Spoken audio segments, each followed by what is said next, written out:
ওই যে মুরব্বী একটা ছিল, শরীরই চলে না, কথা বলতো খেলা হবে। শোনা যাচ্ছে উনি নাকি ভারতে মারা গেছে। তো ফেসবুকে অলরেডি আলহামদুলিল্লাহ ওবায়দুল কাদের সাহেব মারা গেছে, আলহামদুলিল্লাহ লেখা শুরু করে ফেলে দিয়েছে। না, আমি যতটুকু দেখলাম জীবন মৃত্যুর সন্ধিক্ষণে আইসিইউতে ভর্তি আছে, যতটুকু আমরা তথ্য পেলাম খুবই সংকটপূর্ণ অবস্থা। কি হবে না হবে আমরা জানি না, তবে উনি মরলেই কি বাঁচলেই কি আপনার আমার কি বলেন?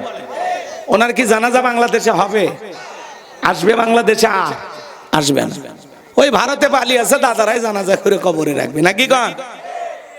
আরে এই দেশের মানুষ ভাগ্য চলে গেছে, শরীরই চলতো না, ব্যঙ্গ করে মানুষকে নিয়ে কথা বলতো, সব সময় ঠাট্টা বিদ্রুপ করতো, নিজেরাই বলতো পালাবো না, অথচ পালিয়েই গেল। আছে আছে সব এমপি মন্ত্রী ভাগ্যে চলে গেছে, প্রধানমন্ত্রী পর্যন্ত ভাগ্যে গেছে। এমন পতন পৃথিবীর ইতিহাসে কেউ দেখেনি। সেই সেতু মন্ত্রী ওবায়দুল কাদের এই দেশের কোটি কোটি টাকা দুর্নীতি করে নিয়ে গেছে, কথা বলে ঠিক কিনা? আজকে উনি মারা গেছেন, এই মৃত্যুর সংবাদ প্রচার হচ্ছে, আর যুবকেরা ফেসবুকে লিখতেছে আলহামদুলিল্লাহ অবশেষে চাচার বিদায় হয়ে গেছে, কাউ আর ডাকে না কাকা, নানান কথা লিখতেছে। তা আমি এত কথা বলতে চাই না, আমি শুধু এতটুকু বলতে চাই, উনি যদি মারা যায়, মারা গেল মানে ওনার হিসাব শুরু হয়ে গেল, কি কন? ওনার কর্মফল এখন আল্লাহ ওনাকে যথার্থ দিয়ে দিবে, কথা কন ঠিক কিনা? কিন্তু উনি মারা গেলে মানুষ আর ইন্না লিল্লাহি পড়বে না, কেউ আর বলবে না ওবায়দুল কাদের সাহেব মারা গেছে ইন্না লিল্লাহি ওয়া ইন্না ইলাইহি রাজিউন, এটা বলবে না। উনি মারা গেলে মানুষ আর শুকরিয়া আদায় করে বলবে আলহামদুলিল্লাহ। কারণ কি? কারণ এদেশের মানুষের সাথে তাদের ব্যবহার ভালো মতো ছিল না, রাস্তাঘাট বানায় দিছে, সব ঠিকঠাক আছে, এরপরে যে দুর্নীতিটা করছে, দেশের টাকা বিদেশে পাচার করেছে, এই ব্যাপারে তো অবশ্যই আল্লাহর কাছে জবাব দেওয়া লাগবে, কথা বলে ঠিক কিনা? আছে এমপি মন্ত্রী আছে, মন্ত্রীরা সব কোথায় গেল, এমপিরা সব কোথায় গেল, কোথায় কাদের কাকা? ওদের সারা দেশটা এখন লাগে ফাঁকা ফাঁকা। পালাবো না প্রয়োজনে, শুনছেন না? থাক, নাম বলবো না, বলবো পালাবো না, যাই না তাদের দেখা, ওদের সারা দেশটা এখন লাগে ফাঁকা ফাঁকা। আইন মন্ত্রী আটকে গেল আইনেরই ফাঁকে, দাড়ি সারা দরবেশটারে ভণ্ড ভণ্ড লাগে। শুনেছি ভাই কত নেতা নেত্রী খাইতেছে ভাই ডান্ডা, বিচারপতি কালা মানিকের ফাটিয়েছে নাকি আন্ডা, কথা কর না? এই বিচারপতি শামসুদ্দিন মানিক আল্লামা সাইদি হুজুরকে মৃত্যুদণ্ডের রায় দিয়েছিল। আমরা বলতে চাই ওই একই ট্রাইব্যুনালে বিচারপতি মানিককেও মৃত্যুদণ্ডের রায় দিতে হবে, কথা বলেন? সিলেটের মানুষকে ধন্যবাদ, উত্তম মাধ্যম দিয়ে দিছে। এই বিচারপতি মানিক সারা দেশে 116 জন আলেমের তালিকা করছিল, এর মধ্যে আমিও ছিলাম 23 নম্বরে। আমার রোল নাম্বার কত ছিল আপনারা চেনেন না? ওরা ঠিকই জানে। বাতিলদের টার্গেটে পরিণত হওয়া মানে কি? তাহলে মানে বোঝা যাচ্ছে আপনি হক কথা বলতেছেন, দাওয়াত জায়গা মতো হচ্ছে, কথা কি বুঝতে পেরেছেন? এই শামসুদ্দিন মানিক আমাদের তালিকা করেছে, যারা আলেমদের তালিকা করেছে, আর আজকে বিনা তালিকায় আল্লাহর কলার পাতা শুয়ে রাখছে, বিনা তালিকায় আল্লাহ জেলের ভাত খাওয়াইতেছে, কথা কন? কার খেলা? আচ্ছা, এই আইন মন্ত্রী কত আইনের পেঁয়াজ, আজকে নিজের পেঁচে নিজে আটকে গেছে। আর দরবেশ কি সুন্দর দাড়ি, ভারতে যাওয়ার জন্য দাড়ি কেটে, তাহলে এই দাড়ি কি রসুলের সুন্নতের দাড়ি না জনগণকে ধোকা দেওয়ার দাড়ি? এদের একটু শাস্তি হওয়া দরকার আছে না? না। আর একজন কি কয় ইন্টারনেট বন্ধ করিনি, বন্ধ, পলকের ঝলক গেল, পলকের ঝলক গেল, থামিয়ে নেটের চাকা, ওদের সারা দেশটা এখন লাগে ফাঁকা ফাঁকা। কোথায় গেল সংসদেতে মমতাজের গান, কোথায় গেল হযরত বলার স্বামী ওসমান? 70 রাকাত তাহাজ্জুদ পড়তো, বিরাট বড় আল্লাহর ওলি দাবি করত। কিন্তু 5ই আগস্টে ভাগ্যে কি আছে 24 সালে আল্লাহর ওলিরা জানতো না। আমরা চাইছিলাম ম্যাডাম পদত্যাগ, আল্লাহ বলে কিসের পদত্যাগ? ওরা যে অন্যায় অপরাধ করেছে আমি আল্লাহ ওদেরকে দেশ ত্যাগ করতে বাধ্য করব। ইন্না বাতাশা রাব্বিকা লাশাদীদ, আল্লাহর পাকড়াও বড় কঠিন। আল্লাহ ধরে ধরে না, যেদিন ধরেছে মামু বাড়ি দিল্লিকে পড়েছে। কথা বলে ঠিক না? নাই, সব শেষ। চলেন, কষ্ট হচ্ছে নাকি আপনাদের? তাহলে এই যে 4,500 কোটি টাকা দিয়ে ভাস্কর্য বানাইছে, জনগণের টাকা নষ্ট করছে, আল্লাহর কাছে হিসাব দেওয়া লাগবে না? 4,500 কোটি টাকা দিয়ে বাপের ভাস্কর্য বানাইছে, রাস্তার মোড়ে মোড়ে ভাস্কর্য বানায়। লাভটা কি হলো? 5ই আগস্ট ওই ভাস্কর্যের মাথার উপর উঠে মানুষ পেশাব করে দিছে। ওই ভাস্কর্যের মাথা ভাঙ্গে না যে পুকুরে চুবাচ্ছে। তাহলে আপনি কি করলেন? যে দেশের মানুষ খাইতে পারে না, পড়তে পারে না, ডাস্টবিনের খাবার করে খায়, রেল স্টেশনে রাত কাটায়, ওই কোটি কোটি টাকা দিয়ে যদি গরিব দুঃখীর কল্যাণে খরচ করতেন, মসজিদ মাদ্রাসা বানাইতেন, বেকার যুবকদের কর্মের ব্যবস্থা করে দিতেন, আপনার বাবা কবরে শুয়ে সব পাইতো। কথা বলেন ঠিক কিনা? আর আপনি ভাস্কর্য বানান। এদেশের মুসলমানের টাকা আপনি খরচ করেছেন, আল্লাহর কাছে জবাব দেওয়ার জন্য রেডি থাকেন। কথা বলেন? আছে আজকে ক্ষমতার বড়াই, সব ফেলে ভেঙে গেছে। কথা কন নাকি আপনারা? এই জন্য বাজার মুমিন কখনো ভাস্কর্য বানাইতে পারে না। মুসলমানের সম্পর্ক ভাস্কর্য মূর্তির সাথে হবে না। মুসলমান মসজিদ বানাবে, মাদ্রাসা বানাবে, ঈদগাহ মাঠ বানাবে, কবরস্থান বানাবে, রাস্তার মধ্যে ফলের গাছ লাগায় দিবে, ভালো রাস্তা বানায় দিবে, পুকুরের ঘাট বানায় দেবে, জনগণের কল্যাণের টাকাগুলো খরচ করবে। কথা বলেন ঠিক কিনা? আমি আলোচনা করব পবিত্র কোরআনুল কারীমের 23 নম্বর সূরা। মাহফিল 23তম, আলোচনাও 23 নম্বর সূরা। কি মিল? মারহাবা খন।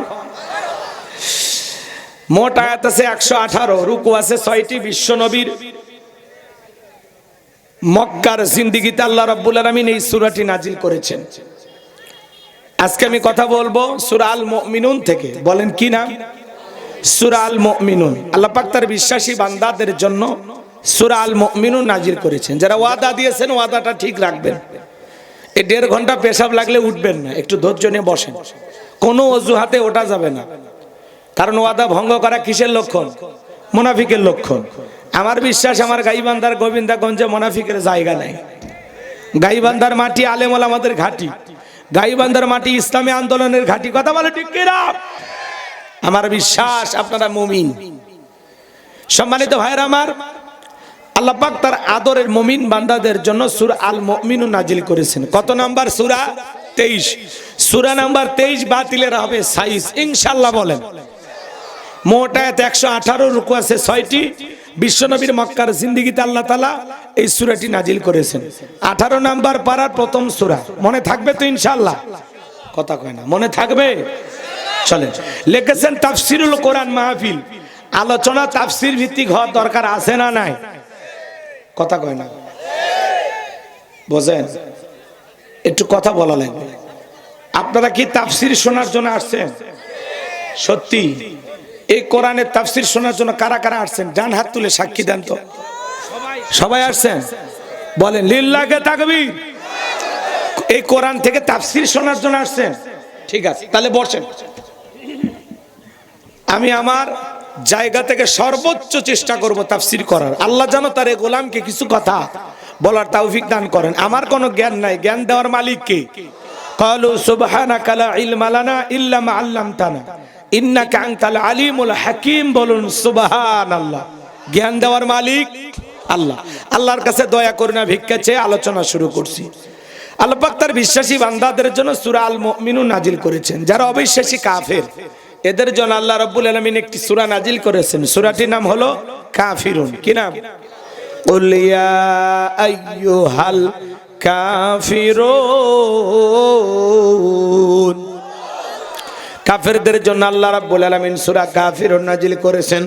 যারা হলো দুদুল্যমান, 2 নৌকায় পা দিয়ে চলে, মুখে বলে একটা, অন্তরে আর একটা দুমুখ সাপ। বৃষ্টি যেদিকে ছাতা ধরে সেদিকে গুলালু মার্কা সব তরকারিতে চলে। সুবিধাবাদ জিন্দাবাদ।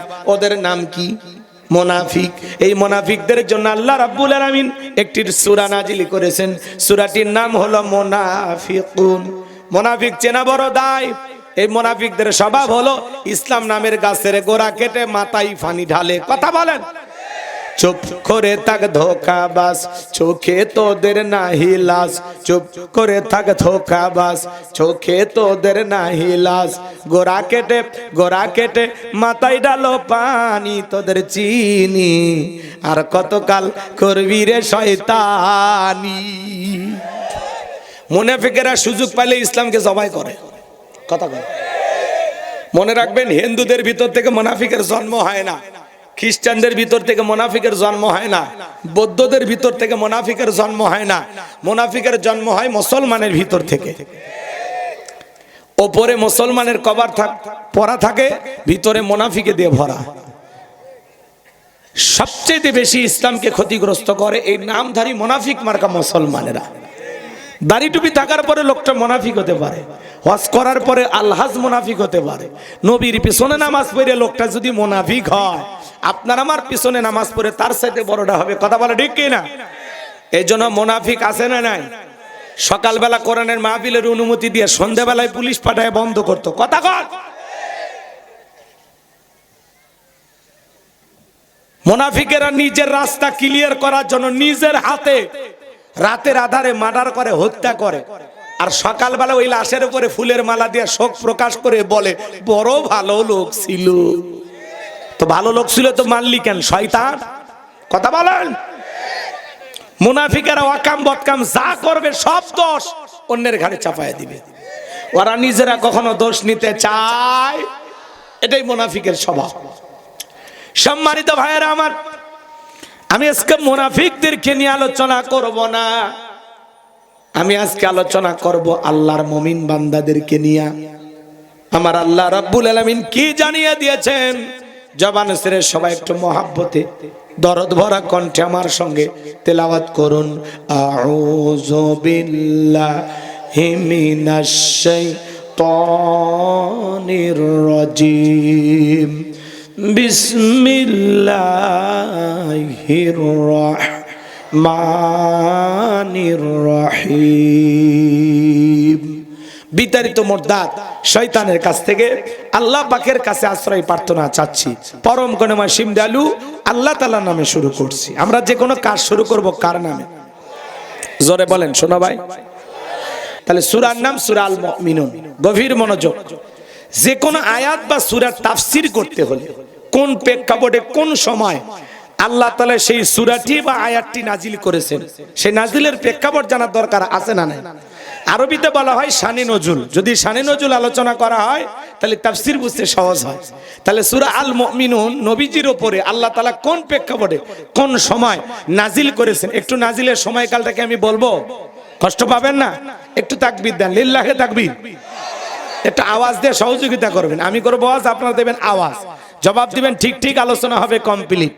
শ্রোতাদের স্পিরিটে বারে বক্তার হিট, আলোচনা হবে জায়গা মতো ফিট। আগে বলতাম কিছু আজ প্যান্ডেলে, কিছু আজ অ্যাঙ্গেলে, এখন আর অ্যাঙ্গেলে না, যা বলবো সব ডাইরেক্ট। অ্যাঙ্গেলে বলার দিন শেষ, ডাইরেক্ট বলার বাংলাদেশ, কথা বলা ঠিক কিনা? লিল্লাহি তাকবীর। সম্মানিত ভাইয়েরা আমার, নবীর প্রিয় সাহাবী হযরত ওমর ফারুক ডেকে বলেন, আমি মৌমাছির গুনগুন আওয়াজ শুনলাম, ডানে তাকায় মৌমাছি নাই, বামে তাকায় মৌমাছি নাই। হযরত ওমর ফারুক ডেকে বলেন, আমি তখন তাকায় দেখি আমার নবীজি ফিসফিস করে কি যেন তেলাওয়াত করতেছেন। হযরত ওমর ফারুক বলেন, আমার বোঝার বাকি রইল না, আসমান থেকে নবীজির উপরে কোরআনুল কারীম নাজিল হচ্ছে, আর বিশ্ব নবী কোরআনুল কারীম রিসিভ করতে ব্যস্ত। বলুন সুবহানাল্লাহ। মৌমাছির গুনগুন আওয়াজ হলে কোরআনুল কারীম নাজিল হয়, দপ্তরি ছুটির ঘন্টায় বাড়ি মারে টনটন আওয়াজ হলে কোরআনুল কারীম নাজিল হয়। নবীজি যখন ঘোড়ার উপরে থাকতেন, ওই সময় যদি কোরআনুল কারীম নাজিল হইতো, ওহির ভারে ঘোড়ার পা গুলো বালুর ভিতরে ডেবে যেত। বলুন আল্লাহু আকবার। তাহলে কোরআনুল কারীমের একটা আলাদা ওয়েট, আলাদা একটা ওজন আছে না নাই? নবী উটের উপরে থাকতে ওই সময় যদি কোরআনুল কারীম নাজিল হইতো, ওহির ভারে উটের মাথা জমিনের সঙ্গে লেগে যেত। এক সাহাবী রানের উপরে মাথা রেখে নবীজি আরাম ফরমাচ্ছেন, ওই সময় কোরআনুল কারীম নাজিল হলো। সাহাবী দেখে বলেন, আমার কাছে মনে হয় আমার রানটা ফেটে যাবে, আমার কাছে মনে হয় আমার রানের উপরে পাহাড় চেপে ধরা হয়েছে। তাহলে কোরআনুল কারীমের একটা আলাদা ওয়েট, আলাদা একটা ওজন আছে না না? জীবনের প্রথম ওহী রিসিভ করতে গিয়ে নবীজির শরীর মোবারকে জ্বর পর্যন্ত এসেছিল। দীর্ঘ 23টি বছরে আল্লাহ রাব্বুল আলামিন তার হাবিবের উপরে কোরআনুল কারীম নাজিল করেছেন। এই কোরআনের সম্মান মর্যাদা কি আমরা বুঝি না? এমন মুসলমান ঘরে ঘরে কোরআন আছে, কিন্তু 50-60 বছর বয়স হয়ে গেছে, আল্লাহর কোরআনটা পড়তেও পারে না। এমনও কপাল পোড়াও আছে না নাই? এমনও মুসলমান আছে জীবনে কোনোদিন আল্লাহর কোরআনটা খুলেও দেখেনি, আছে না নাই? তাহলে মুসলিম হিসাবে বলেন তো বাজান, আমাদের একটু কোরআন পড়ার দরকার আছে না নাই? গভীর মনোযোগ দিয়ে কথাগুলো শুনে যাবেন বাজান। আমি গুনাহগার, যে কথা বলতে চাচ্ছিলাম, আমার ভাইয়েরা, 8টি পদ্ধতিতে নবীজির উপরে কোরআনুল কারীম নাজিল হয়তো। বলতে গেলে লম্বা সময় লাগবে, এত সময় আপনাদের হাতেও নাই, আমার হাতেও নাই। হযরত ওমর ফারুক ডেকে বলেন, নবীজির কোরআনুল কারীম রিসিভ করা শেষ হয়ে গেল। বিশ্ব নবী তখন সাহাবায়ে কিরামদের দিকে মুখ করে ডেকে বলেন, ও আমার সাহাবীরা, এই মাত্র আসমান থেকে জিবরাইল এসে আমার উপরে সূরা আল মুমিনুনের 10টি আয়াত কারিমা নাজিল করে জানাতে গেলেন, নবী গো, এই 10টি আয়াতের ভিতরে আল্লাহ রাব্বুল আলামিন তার আদরের মুমিন বান্দাদের জন্য 7টি কোয়ালিটি নিয়ে আলোচনা করেছেন, 7টি গুণাবলী নিয়ে আলোচনা করেছেন।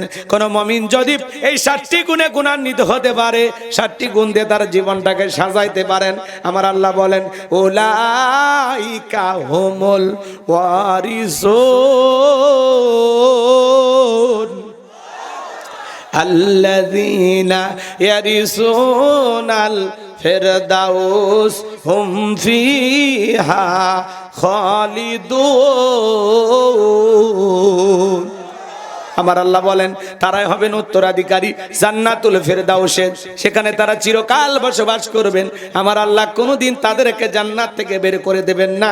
চিৎকার মেরে বলুন সুবহানাল্লাহ। আমার ভাইয়েরা, এই পৃথিবীর জমিনে আপনার বাবা যদি মারা যায়, ভালো করে বুঝবেন, বাবা মারা গেলে ওয়ারিশ সূত্রে সন্তান যেরকম বাবার সম্পত্তির ভাগ পায়, কোন মুমিন যদি এই 7টি কোয়ালিটি 7টি গুণাবলী অর্জন করে মারা যেতে পারে, তার নামে জান্নাতুল ফিরদাউসের ভিতরে জায়গা বরাদ্দ হবে। বলুন সুবহানাল্লাহ। সে হবে জান্নাতুল ফিরদাউসের ওয়ারিশ, উত্তরাধিকারী। চিৎকার মেরে বলুন আল্লাহু আকবার। আপনার আমার টার্গেট জান্নাত না জাহান্নাম? কারা কারা জান্নাতে যেতে চান হাত তুলে দেখান তো দেখি। লিল্লাহি তাকবীর। আল্লাহ পাক আমাদের সবাইকে জান্নাতুল ফিরদাউসের মেহমান হিসেবে কবুল করুন। চিল্লা বলুন আমিন। আর একটু জোরে বলুন আমিন। আরো একবার বলুন আমিন। এবার 7টা আঙ্গুল দেখান। জান্নাতে যেতে হলে কয়টা গুণাবলী? 7টি। জোরে বলেন কয়টি? আরো জোরে। জোর হলো না, উঠেই যাবে। হাত নামান। একটু মিছিল করে অভ্যাস করেন। 16 বছর মিছিল করতে পারেননি, সামনে 16 বছরে কাজ আদায় করা লাগবে। জি জি, 12 তারিখে শুরু হবি। গেছে চাচা গেছে, তার আগে মিছিল হবি বেটা। 12 তারিখে মিছিল করবে দিবি না? 12 তারিখে জায়গা মতো সিল মারা লাগবে। কষ্ট হচ্ছে আপনাদের? আমার দিকে তাকান। আচ্ছা হোক, মুরব্বী মানুষ তো বোঝেনি। মিছিল হবি তার আগে থেকে, 10-15 দিন আগে থেকে, বোঝেননি? খালি মার্কা বাইরে হোক, দেখেন এনে কি লাভটা মারেন আপনারা। আচ্ছা চলেন সামনের দিকে যাই। আমার ভাইয়েরা, নবী তখন সাহাবায়ে কিরামদের সামনে তেলাওয়াত করে শুনিয়ে দিলেন। আমার আল্লাহ বলেন, কদ আফলাহাল মুমিনুন। আমার আল্লাহ বলেন, অবশ্যই মুমিনেরা সফল। অলরেডি মুমিনেরা সফল হয়েছে তারা, ঈমান এনেছে যারা। আল্লাহু আকবার বলেন। আমরা মনে করি ক্ষমতা থাকলে সফল, টাকা থাকলে সফল, যশ খ্যাতি থাকলে সফল, ব্যবসায়িক দিক দিয়ে সফল, নায়ক সুপারস্টার এরা বুঝি সফল না রে বাজান। এগুলো সফলতার মাপকাঠি না। আল্লাহর কাছে সফল হতে পারবে তারা, ঈমান আনবে যারা। ভালো করে বোঝার চেষ্টা করবেন। বর্তমান পৃথিবীর সবচাইতে ক্ষমতাধর ব্যক্তির নাম কি? Donald Trump. কথা কন। আমেরিকার প্রেসিডেন্ট। এ হলো বর্তমান পৃথিবীর সবচাইতে ক্ষমতাধর। আপনাদের এলাকায় একটা বাজার আছে বালুয়াহাট। এই বাজারে আল্লাহর একজন বান্দা তরি তরকারি বিক্রি করে, সবজি বিক্রেতা। আজান দেওয়ার পরে আল্লাহর গোলাম মসজিদে গিয়ে মাথা নত করে যদি আল্লাহকে সিজদা দেয়, ওই পৃথিবীর বড় নেতা ডোনাল্ড ট্রাম্পের চাইতে ওই সবজি বিক্রেতা ইমানদারের দাম কম না বেশি? তার মানে কি বুঝলেন? ঈমান আছে যার, আল্লাহর কাছে দাম আছে তার। যার ঈমান নাই, তার 4 পয়সা মূল্য আল্লাহর কাছে নাই। কথা বলে ঠিক কিনা? ঈমান যার আছে, আল্লাহর কাছে দাম আছে। ওই বেঈমানেরা ক্ষমতার দিক দিয়া বিশাল বড় নেতা হতে পারে, অন্য দেশের নেতাকে গুম করতে পারে, কথা বলেন,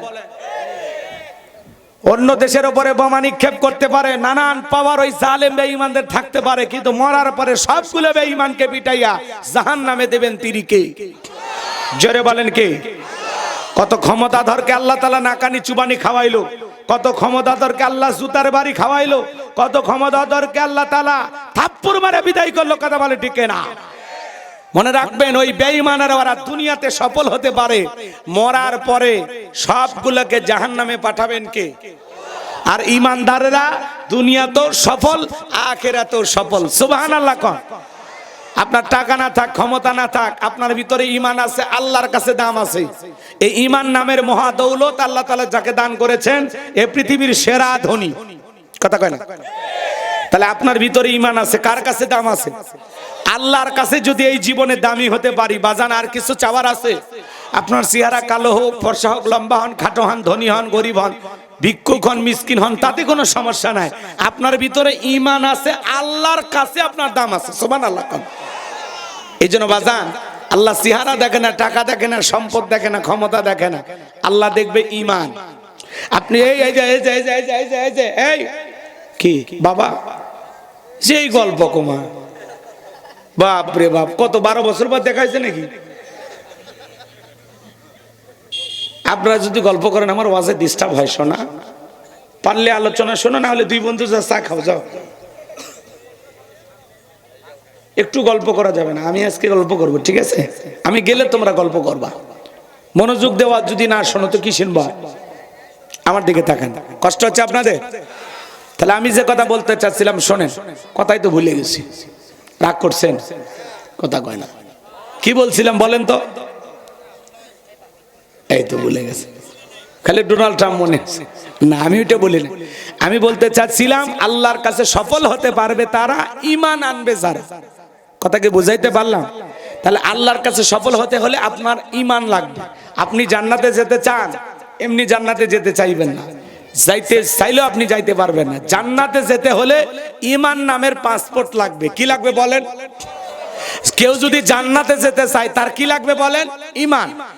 এই ঈমান নামের পাসপোর্ট যার আছে তার জান্নাতের ভিসা লাগবেই, লাগবেই ইনশাআল্লাহ।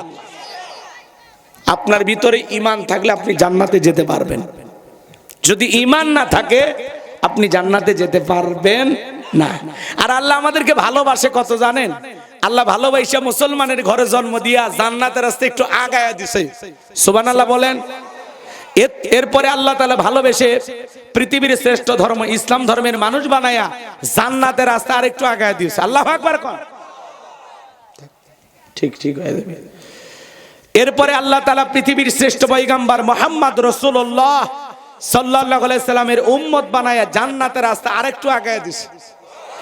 এরপরে আখিরি পয়গম্বরের উপরে আল্লাহ তাআলা এই কোরআনুল কারীম নামক কিতাব নাজিল করে, আসমানি 104 খানা কিতাব, এর মধ্যে শ্রেষ্ঠ হলো কোরআন। পৃথিবীর শ্রেষ্ঠ কিতাব কোরআনুল কারীম দান করে আল্লাহ তাআলা জান্নাতের রাস্তা আরেকটু আগায় দিয়েছে। আমরা জাতির দিক দিয়ে সেরা জাতি, নবীর দিক দিয়ে সেরা নবী পাইছি, কিতাবের দিক দিয়ে সেরা কিতাব পাইছি।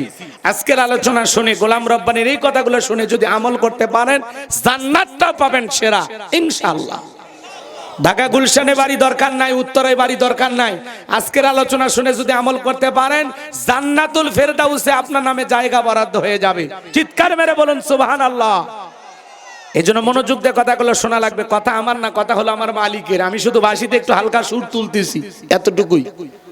বাজান গো আমার গভীর মনোযোগ দিয়ে শোনেন। তাহলে কদ আফলাহাল মুমিনুন, অবশ্যই মুমিনেরা সফল, অলরেডি মুমিনেরা সফল। সফল হয়েছে তারা ঈমান এনেছে যারা। আমি বলবো সফল হয়েছে কারা? আপনারা বলবেন ঈমান এনেছে যারা। বলতে পারবেন না? বলেন সফল হয়েছে কারা? সফল হয়েছে কারা? এইবার ছোট্ট প্রশ্ন, একজন অমুসলিম জোহরের নামাজের পূর্বে ঈমান গ্রহণ করেছে, ওই ব্যক্তির উপরে জোহরের সালাত আদায় করা কি ফরজ? মাশাআল্লাহ, আপনারা জ্ঞানী মানুষ। ঈমান আনার পরে মুমিন জীবনের সবচেয়ে গুরুত্বপূর্ণ ইবাদতের নাম হলো সালাত। কিয়ামতের ময়দানে আল্লাহ তাআলা বান্দার হিসাব যখন শুরু করবেন, সর্বপ্রথম আল্লাহ তাআলা সালাতের হিসাব নেবেন। কিসের হিসাব? নামাজের হিসাব নেবেন। নামাজের হিসাব যদি আপনি ঠিকঠাক ভাবে দিতে পারেন, বাকি হিসাবে যদি একটু 19-20 হয়, আল্লাহ তাআলা আপনাকে ক্ষমা করে দেবেন। নামাজের হিসাবে আপনি ধরা খেয়ে যান, তাহলে বাকি হিসাবগুলো আরো বেশি কড়াকড়ি হবে। কথা কি বুঝাইতে পারলাম?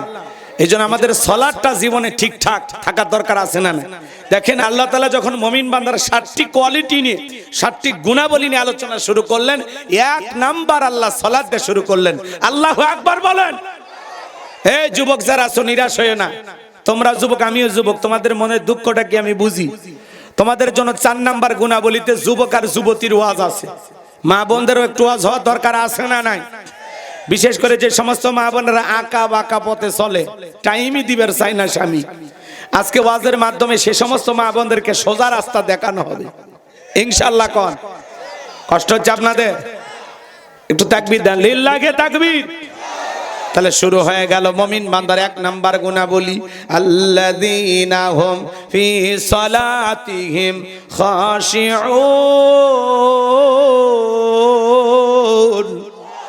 মুমিন বান্দার 1 নাম্বার গুণাবলী, যারা নিজেদের সালাত বিনয়ের সহিত, নম্রতার সহিত আল্লাহর ভয় নিয়ে আদায় করে। আয়াতের ব্যাখ্যায় তাফসীর কারকরা লিখেছেন, তাফসীর ইবনে কাসির থেকে বলছি, অন্তরের ভিতরে সুচিন্তা, দুশ্চিন্তা, কুশ্চিন্তা, বিবির কথা, সংসারের কথা, ব্যবসা বাণিজ্যের কথা, দুনিয়াবি কোনো চিন্তা ভাবনা মনের মধ্যে রাখা যাবে না। আপনি আমি যখন নামাজে দাঁড়িয়ে যাব, অন্তরে ভয় থাকতে হবে একমাত্র কার? ইয়া আইয়ুহাল্লাযীনা আমানুত্তাকুল্লাহ, হে ঈমানদারগণ আমি আল্লাহকে ভয় করো, হাক্কা তুকাতিহি, ভয় করার মতো ভয় করো। কিভাবে সালাত আদায় করবেন? আমার নবী কিভাবে সালাত আদায় করতো জানেন? আম্মা জান আয়েশা ডেকে বলেন, নবীজি নামাজের ভিতরে এত লম্বা সময় ধরে দাঁড়িয়ে থাকতেন, মাঝে মাঝে তাকায় দেখতাম নবীজির পা মোবারক ফুলে উঠেছে। আম্মা জান আয়েশা ডেকে বলেন, নবীজি এত লম্বা সময় রুকু করতেন, সিজদা করতেন, মাঝে মাঝে মনে হয় নবীজি আর কোনোদিন সিজদা থেকে মাথা উঠাবেন না। আম্মা জান আয়েশা ডেকে বলেন, একদিন রাতের বেলায় দেখি নবীজি সিজদা দিয়া তো কান্না করেছেন, কাঁদতে কাঁদতে সিজদার জায়গাটা পর্যন্ত ভিজে গেছে। আম্মা জান আয়েশা ডেকে বলেন, নবী যখন সিজদা থেকে মাথা উঠাইলেন, আমি তখন জিজ্ঞাসা করলাম, নবী গো এত কান্না কেন করলেন, কি হয়েছে আপনার? নবী তখন ডেকে বলে, আয়েশা আমি তো আমার জন্য কাঁদি না, আমি কাঁদি আমার গুনাহগার উম্মতের জন্য। আমি আল্লাহর কাছে কেঁদে কেঁদে বলি, আল্লাহ আমার গুনাহগার উম্মতের গুনাহগুলো মাফ করে দাও, ওই কঠিন জাহান্নামের আগুন থেকে আমার উম্মতকে তুমি মুক্তি দাও। চিন্তা করেন বাজান, যেই নবীর জীবনে কোনো গুনাহ নাই, যে নবী দিনের মধ্যে 70 থেকে 100 বার ইস্তেগফার পড়তেন, তওবা করতেন, এ বাজান গো আমার, নবী যদি সিজদা দিয়ে আপনার আমার গুনাহ মাফের আশায়, আপনাকে আমাকে জাহান্নাম থেকে বাঁচানোর আশায় আল্লাহর কাছে কেঁদে কেঁদে সিজদা দিয়ে দোয়া করতে পারেন, তাহলে বলেন তো বাজান, আপনি আমি হলাম মূল ভিকটিম, মূল আসামি, মূল অপরাধী। তাহলে নিজেদের গুনাহ মাফের জন্য আল্লাহর কাছে সিজদা দিয়ে কান্না করার দরকার আছে না নয়? জোরে বলেন, দরকার আছে না নাই? কষ্ট পাচ্ছেন নাকি আপনারা? আমার ভাইয়েরা, 5 ওয়াক্ত সালাত এটা তো রবের বাধ্যতামূলক ওয়ার্ডার, আদায় করাই লাগবে। নিজেকে যদি মুমিন দাবি করেন, 5 ওয়াক্ত সালাত নফল না ফরজ? একটু জোরে বলেন। 5 ওয়াক্ত সালাত এটা তো রবের বাধ্যতামূলক ওয়ার্ডার। আমার নবী বলেন, বাইনাল আবদি ওয়া বাইনাল কুফরি তারকুস সালাহ। একজন ইমানদার আর একজন বেঈমানের মধ্যে পার্থক্যকারী যেই জিনিস, তার নাম হলো সালাত। ইমানদার নামাজ পড়ে আর বেঈমানেরা নামাজ পড়ে না। যে ইমানদার নিজেকে ইমানদার দাবি করবে অথচ নামাজ আদায় করে না, নিজেকে পাক্কা ইমানদারের দাবিদার আছে না নাই? এক ওয়াক্ত নামাজ না পড়েও যারা নিজেকে পাক্কা ইমানদার দাবি করে, কি মনে করেন চাইনা টাইজ দিয়ে পাকা করছেন? না না, আপনার ইমান পাকা না, আপনার ইমান হয়ে গেছে ফাঁকা, শয়তান দিয়েছে আপনাকে ধোঁকা। নামাজ না পড়ে পাক্কা ইমানদার দাবি করে, পাক্কা ইমানদার না, আপনি পাক্কা শয়তান হয়ে যাচ্ছেন। যার সালাত নাই তার ঈমান নাই। আপনি নামাজ না আদায় করলে কিসের ঈমানদার? কথা কয় না, কথা কয় না। 7 দিন পরে পরে জুমার নামাজ পড়ে যারা, লাইফ সাপোর্টে বেঁচে থাকা মুসলমান, তারা এর ঈমানও যখন তখন চাইতে পারে। শুধু জুমা দিয়ে ঈমান টিকাইতে পারবেন? কথা বলেন না কেন ভাই? আপনি আসর, মাগরিব, এশা, ফজর কেন আসেন না? এগুলো কি ফরজ না? এগুলো আদায় করতে হবে না? বাংলাদেশে জুমার নামাজের জন্য মসজিদ ভাঙ্গে 2 তালা 3 তালা করা হয়, ফজরের নামাজের সময় 1 কাতার মুসল্লিও জোটে না। কথা বলেন। এমনও মসজিদ আছে মুয়াজ্জিন একাই আজান দেয়, একাই নামাজ পড়ে, এক দুলে ভাইও আসে না। আছে না নাই? এ বাজান মন খারাপ করবেন না, কষ্ট মনের মধ্যে নেবেন না। আপনারা আমার এলাকার মানুষ, আপনারা জান্নাতে যান, এইটাই তো আমার অন্তরের চাওয়া, কলিজার চাওয়া। কথা বোঝেন নাই? 5 ওয়াক্ত সালাত এটা তো রবের বাধ্যতামূলক অর্ডার, আদায় করতেই হবে। কথা কয় না? আপনি যদি বলেন আমি আল্লাহর বান্দা, আমি আল্লাহর গোলাম, তাহলে 5 ওয়াক্ত সালাত আপনাকে আদায় করতেই হবে। এটা রবের হুকুম, আমাদের মনিবের হুকুম। বলে তো চাকর গোলাম কি তার ইচ্ছাই চলবে নাকি মনিবের ইচ্ছাই চলবে? আমাদের মনিবের নাম আল্লাহ। আল্লাহ কি করছে? 5 ওয়াক্ত সালাত কি করে দিছে? তাহলে আপনি আদায় না কইরা যদি নিজেকে বিশাল কিছু ভাবেন তাহলে সমস্যা না। মালিকের কথা শুনলে কপাল ভালো, না শুনলেই কপালটা গেল। কথাকে বুঝাইতে পারলাম? আসুন না বাজান, আমরা একটু পরিবর্তন হয়ে যাই। 5 ওয়াক্ত সালাত আদায় করবেন, পাশাপাশি গভীর নিশিতে রাতের 1টা 2টা 3টার দিকে ওইটা আরামের বিছানা ত্যাগ করে বিবির ভালোবাসা ত্যাগ কইরা ঠান্ডা পানি দেব জুবানায়া নিরালাই নিবৃত্তিতে যায় নামাজে দাঁড়িয়ে যায় যারা, এই নামাজ পৃথিবীর কাউকে দেখানোর জন্য নয়, এই নামাজ হলো একমাত্র আল্লাহকে পাওয়ার জন্য। যারা তাহাজ্জুদের যায় নামাজে দাঁড়ায়, বলেন তো এই নামাজ কি লোক দেখানোর জন্য? এই নামাজ শুধুমাত্র আল্লাহকে পাওয়ার জন্য। এই নামাজ জহর তাড়াহুড়ো করে পড়া লাগে, আসর মাগরিব তাড়াহুড়ো করে পড়া লাগে, এশাতেও ঘুমানোর আগে তাড়াহুড়ো করে পড়া লাগে। কিন্তু তাহাজ্জুদের সালাত এমন একটা সালাত, 2 রাকাত নামাজও যদি ঠিকঠাক ভাবে 30 40 50 1.5 ঘন্টা সময় নিয়ে পড়তে পারেন, কি বলেন, মজা আছে না নাই? জীবনে কি এরকম কোন সিজদা আছে যে সিজদা দিয়ে আপনি 2-3 ঘন্টা কেঁদেছেন? হ্যাঁ, আল্লাহর কাছে কাঁদছেন, এরকম কোন দিন গেছে আপনার? কি করছেন আপনি? হুজুর কাঁদছি, নির্বাচনে হাইরে কাঁদছি, হুজুর কাঁদছি, খেলায় হাইরে কাঁদছি, জুয়াতে টাকা নষ্ট করে কাঁদছি, বইয়ের মার খেয়েও কাঁদছি। কি নাটক সিনেমা দেখে কেঁদেছেন, কিন্তু নিজে কখনো নিজের গুনাহ মাফের জন্য আল্লাহর কাছে সিজদা দিয়ে কান্না করেননি। তাহলে কি হইল? কি করলেন জীবনে? আপনার কান্না কি আমি কাঁদলে হবে নাকি আপনাকে কাঁদতে হবে? নবী যদি আপনার জন্য কাঁদে তাহলে আপনি নিজের জন্য কাঁদবেন না? কথা কয় না গো? নবী কেঁদেছেন কার জন্য? আমাদের জন্য। তাহলে আমরা যে আসামি, আমরা কাঁদবো না? না কাঁদলে কি মামলা খারিজ হবে? রসুল তো কাইদা কিছুটা আগায়া দিছে, এখন বাকিটা আপনি কাঁদেন। এজন্য আল্লাহ বলতেছেন ওয়াল্লাযীনা ইয়াবিতুনা লিরাব্বিহিম সুজদাও ওয়া কিয়ামা, যারা রাত্রি জাগরণ করে আমি আল্লাহকে সিজদা দেয়, আমি আল্লাহর জন্য দণ্ডায়মান হয়ে যায়। গভীর নিশিতে যারা তাহাজ্জুদের যায় নামাজের সাথে প্রেম করে, রুকু সিজদার মাধ্যমে আল্লাহর সাথে প্রেম করে, গভীর নিশিতে আল্লাহর সাথে গভীর সম্পর্ক করে, এরাই হলো আল্লাহর প্রকৃত বান্দা। কথা বলেন? যারা আল্লাহর প্রিয় গোলামেরা রাত্রি জাগরণ করে, যুবকেরাও রাত্রি জাগরণ করে, তবে নামাজ পড়িয়া না, রুকু সিজদা কইরা না, ইউটিউব ইন্টারনেট ঘাটাঘাটি কইরা, ইমো মেসেঞ্জারে বান্ধবীর সাথে সেটিং কইরা, সারা রাত মোবাইলে লেখালেখি কইরা, উল্টাপাল্টা ভিডিও দেখে ফজরের আজান হয় যখন, ওই হাইব্রিড যুবক ঘুমাইতে যায় তখন নামাজও পড়ে না। হে যুবক, এই ঘুম ভাঙলে সকাল, না ভাঙলে পরকাল। কথা বলেন? ফজর পরে ঘুমাইলি না, ওই ঘুমটা যদি আর না ভাঙে মালিকের কাছে কি জবাব দিবি? কয়েকদিন আগে শুক্রবারে ভূমিকম্প হইল না ফজরের নামাজের পরে? কথা বলেন? তো ওই রাত্রিতে, ওই দিনে যদি আপনি মারা যেতেন, ফজর পড়ার নাই, অনেকে ঘুমের মধ্যে ছিলেন, ওই অবস্থায় যদি মৃত্যু হতো, তাহলে আপনার জীবনের শেষ আমলটা ফজরও জুটত না। এজন্য বাজান, কখন মৃত্যু হবে, কোন সময় আমরা কেউ জানি না। যুবক, এই জন্য আমাদের ফজর পরে ঘুমানোর দরকার আছে না নাই? কথা বলেন, দরকার আছে না নাই? কেমন করে ঘুমাও তুমি, ওরে গোবিন্দাগঞ্জের যুবক, কেমন করে ঘুমাও তুমি ফজর করে কাজা?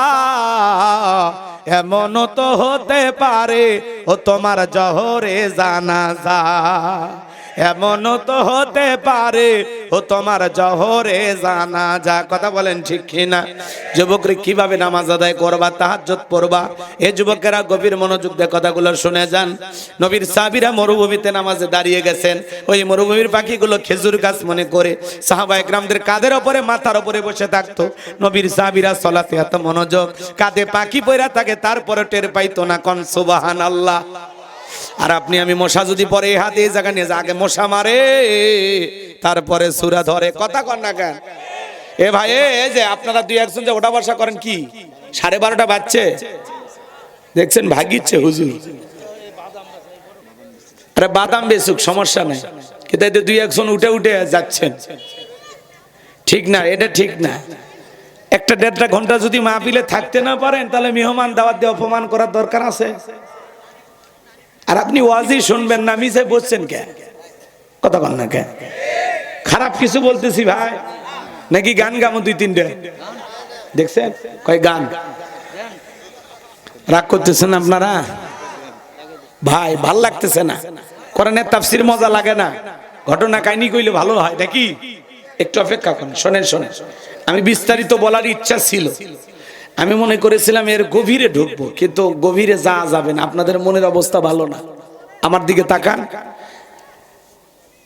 হযরতে তালহা রাদিয়াল্লাহু তাআলা সালাত আদায় করতেছিলেন, ছেলেটা খেলা করতেছিল, জঙ্গল থেকে সাপ এসে সন্তানটাকে পেঁচিয়ে ধরলেন, স্ত্রী মানুষজনকে ডাকলেন, ছেলেটাকে বিপদমুক্ত করলেন।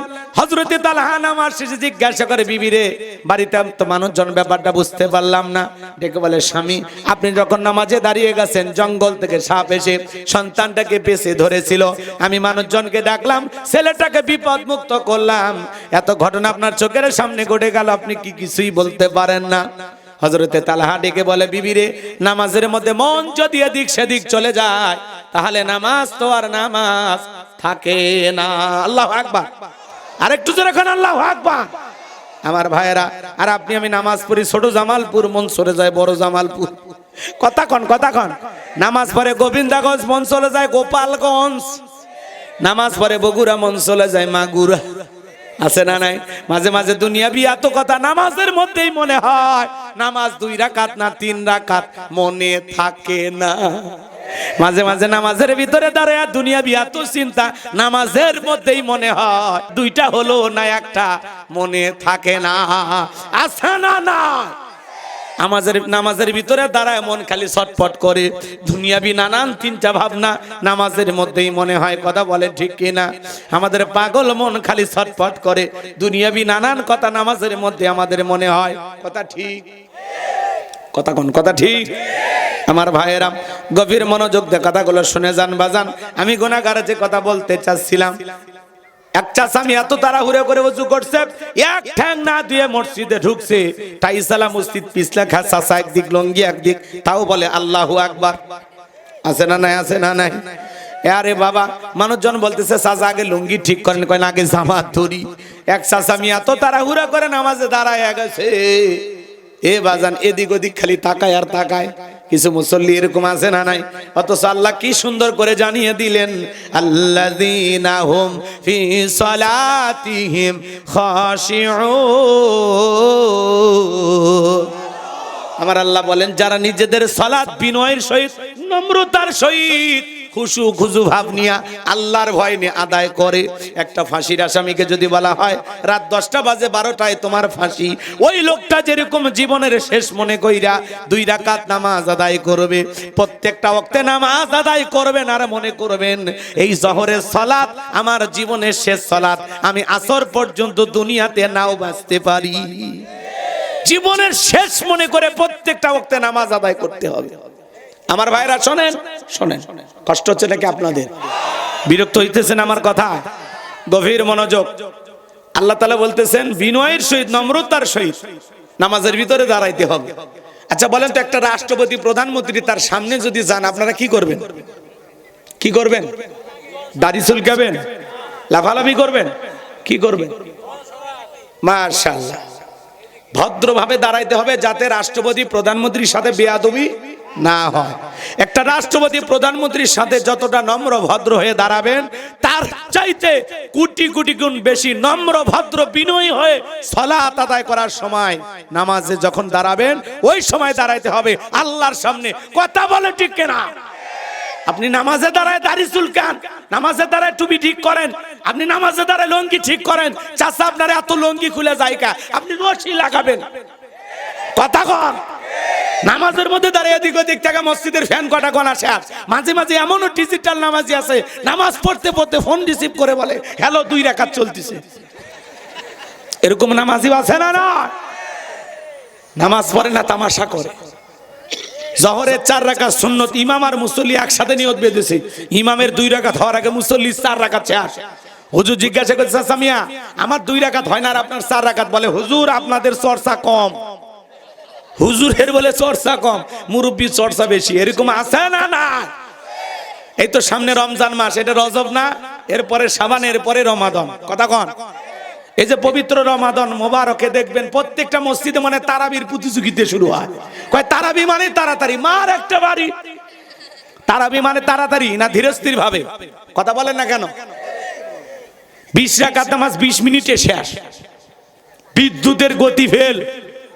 কথা বলেন ভাই। এমন ইমাম আছে তাই নাকি 16 মিনিটেও শেষ করতে পারে। কি কাঁপানে হুজুর গো। কথা কন না কেন? খালি আলহামদু আর দলিন শোনা যায়, মাঝখানে কি ভূমিকম্প হুজুর নিজেও জানে না। এই নামাজ আল্লাহর আসমানে পৌঁছা তো দূরের কথা, মসজিদের ছাদের উপর উঠবে কিনা সন্দেহ আছে। কথা কন ঠিক কিনা? সোনার মক্কা মদিনায় আল্লাহ তাআলা তার এই গোলামকে নিয়েছিলেন। আমি রমজানে উমরায় গিয়েছিলাম, সে সময় যায়া আমি সেখানে তারাবি বললাম। এটা 22 সালের ঘটনা, করোনার পরপরই যে উমরার অনুমতি দিয়েছিল। তো আমি সেখানে তারাবি বললাম, সময় লাগলো 1 ঘন্টা 45 মিনিট। আর আপনি খালি 20 মিনিটে তারাবি পড়েন। কথা বলেন। তারাবির 4 রাকাত পরে পরে বিশ্রাম নেবেন, তাসবিহ পাঠ করবেন, জিকির করবেন, কোরআন তেলাওয়াত করবেন, একটু জুস খাবেন, 2টা খেজুর খাবেন, এরপরে আবার 4 রাকাতের জন্য দাঁড়ায় যাবেন।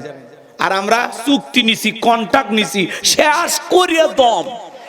কথা কন আছে না নাই? এই নামাজ হবে না বাজান। আমরা যেন নামাজটাকে সুন্দর করে পড়ি। এইজন্য আল্লাহ বলেন, আল্লাযীনা হুম ফি সালাতিহিম খাশিউন, যারা নিজেদের সালাত বিনয়ের সহিত, নম্রতার সহিত, আল্লাহর ভয় নিয়ে আদায় করে। কার ভয়? আল্লাহর ভয়ে, আল্লাহকে রাজি খুশি করার মতো 5 ওয়াক্ত সালাত কারা কারা আদায় করবেন? হাত তুলে দেখান তো দেখি। আল্লাহ আমাদের সবাইকে 5 ওয়াক্ত নামাজি বানায় দেন। চিল্লা বলেন আমিন। আর একটু জোরে বলেন আমিন। হাত নামান। নামাজ নেওয়াজ করলে 2-3 ঘন্টা ওয়াজ করা যাবে, সময় আপনাদের হাতেও নাই, আমার হাতেও নাই। এইবার 2 নাম্বার গুনাহ বলি, ওয়াল্লাযীনা হুম আনিল লাগবি মুরিদুন। মুমিন বান্দার 2 নাম্বার গুনাহ বলি, অনার্থক কথাবার্তা বলা যাবে না, আজে বাজে কথা বলা যাবে না। এক জায়গায় বসে 2-3 ঘন্টা গল্প করে, অমুক খারাপ তমুক খারাপ, এ ভালো না সে ভালো না। মনে হয় গীবত কমিটির সভাপতি সেক্রেটারি বসে গেছে, আছে না? চা খাইতে খাইতে ঝড় তুলে ফেলে দিছে, ওটা ছোটখাটো টক শো চলতেছে, খালি বক বক বক বক করে, হড়র হড়র করে, আছে না নাই? বেশি কথা বলে আপনারা তাকে কি বলেন? বাসাল। কথা ঠিক। এত কথা আপনি কেন বলেন বাজান? আপনি তো জানেন না আপনার জবানের প্রত্যেকটা কথা রেকর্ড করা হচ্ছে। মা ইয়ালফিজু মিন কাউলিন ইল্লা লাদাইহি রাকিবুন আতীদ। বান্দা এমন কোন কথা বলে না, এমন কোন কর্মকাণ্ড করে না যা রেকর্ড করার জন্য আমার ফেরেশতারা নাই। আপনার জবানের প্রত্যেকটা কথা ফেরেশতারা রেকর্ড করতেছে। চাচা চায়ের কাপে ঝড় তুলছেন কে? চা খাচ্ছেন খান, এনা চুপ করে খান। অমুকের বউ এটা করছে, তুমুকের। মানুষের সমালোচনা করে লাভ আছে? মানুষের গীবত করে লাভ আছে? নিজের আত্মসমালোচনা করেন, কথা বলে ঠিক না? নিজের জীবনের ভুলগুলো সংশোধন করেন। আমার জীবনে তো ভুলে ভরা, আমি তো নিজের অপরাধের টেনশনে ঘুমাইতে পারি না। অন্যকে না সমালোচনা করে লাভ আছে? নিজের আত্মসমালোচনা করুন। আমার জীবনে কি কি ত্রুটি, আমার জীবনে কি কি ভুল, আমি সেটা সংশোধন করার চেষ্টা করব। তাহলে না মানুষ হইবেন। অন্যের ভুল ধরতে ধরতে নিজে ভুলের সাগরে হাবুডুবু খায় জাহান্নামে চলে যাবেন, টেরি পাবেন না। কথা কয়? অন্যের সমালোচনা করতে মজা লাগে, কথা কয় না? কথা কয় না? অন্যের ভুল ধরতে ভালো লাগে, আর নিজের জীবনে এত ভুল চোখেই পড়ে না। চোখটাকে নিজের দিকে নিয়েন, কথা কন। তাহলে চাচা বক বক করা যাবে না। মুমিন বান্দা জবান দিয়ে কথা বলবে ততটুকু প্রয়োজন, যতটুকু প্রয়োজনের অতিরিক্ত কথা বলা থেকে বিরত থাকবেন। মাংসমাতা নাজা, চুপ থাকলে আপনি নাজাত পাবেন। ও চাচা একটু চুপ করেন না, এত কথা কেন বলেন? চুপ করে। আগে 5-7 জন মহিলা এক জায়গায় হলে গীবত পরনিন্দা চগলখড়ি হইতো, এখন 5-7 জন পুরুষ এক জায়গায় হলে কলে বলেন বলেন গীবত শুরু হয় না, পরনিন্দা চগলখড়ি শুরু হয় না। এমনও এলাকা আছে চায়ের কাপ মনে করেন এটা একটা ছোটখাটো BBC নিউজ, হাই রে বাবা, পৃথিবীর সব সংবাদ ওনাদের কাছে আছে না নাই? তাহলে মুমিন বান্দার 2 নাম্বার গুণাবলী, অনার্থক কথাবার্তা বলা যাবে না, অপ্রয়োজনীয় কথাবার্তা বলা যাবে না। মুমিন বান্দা জবান দিয়ে সে কথা বলবে যে কথা বললে সব হয়। মুমিন বান্দার 2 নাম্বার গুণাবলী, অনার্থক কাজ করা যাবে না। মুমিনের টাকা হলে মুমিন সিনেমা হল বানাবে না, যাত্রা গানের আয়োজন করবে না, গানের কনসার্ট দেবে না, মদের বার দেবে না, সিনেমা হল বানাবে না। মুমিনের টাকা হলে মুমিন রাস্তার মোড়ে মোড়ে ভাস্কর্য বানাবে না। বিগত 16 বছরে যারা ক্ষমতায় ছিল রাস্তার মোড়ে মোড়ে 4,500 কোটি টাকার ভাস্কর্য বানাইছে। কয় টাকা? 4,500 কোটি টাকা। এক জায়গাত করলে কতগুলি হবে দেখছেন? পাহাড় পাহাড় হবে চাচা। মুমিন বান্দার 2 নাম্বার গুণাবলী, অনার্থক জিনিস কান দিয়ে শ্রবণ করা যাবে না। যুবক রে, কানের ভিতরে ইয়ারফোন লাগায় গান শোনো, রূপবানে নাচে কমর দোলাইয়া, আল্লাহর ফেরেশতারা কবরে নে পিটাবে ঝোলাইয়া ঝোলাইয়া। আল্লাহ কান গান শোনার জন্য দেয় নাই। হক্কানি উলামা ইকরামদের বয়ান শুনতে হবে, ইসলামী সঙ্গীত শুনতে হবে, কোরআন তেলাওয়াত শ্রবণ করতে হবে। এক কথা, এই কান দিয়া ভালো ভালো কথা শ্রবণ করার দরকার আছে না না? তাহলে মুমিন বান্দার 2 নাম্বার গুণাবলী, ওয়াল্লাযীনা হুম আনিল লাগবি মুরিদুন।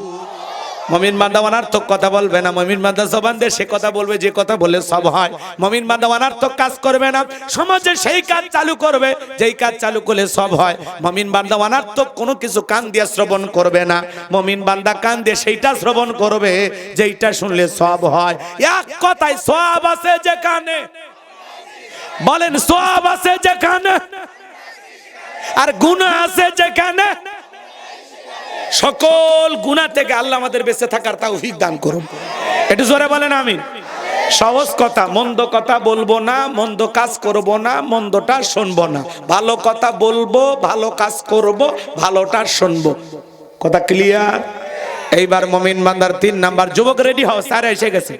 মুমিন বান্দার 3 নাম্বার গুণাবলী, ওয়াল্লাযীনা হুম লিযাকাতি ফাইলুন। আর একটু জোরে কোন আল্লাহু আকবার।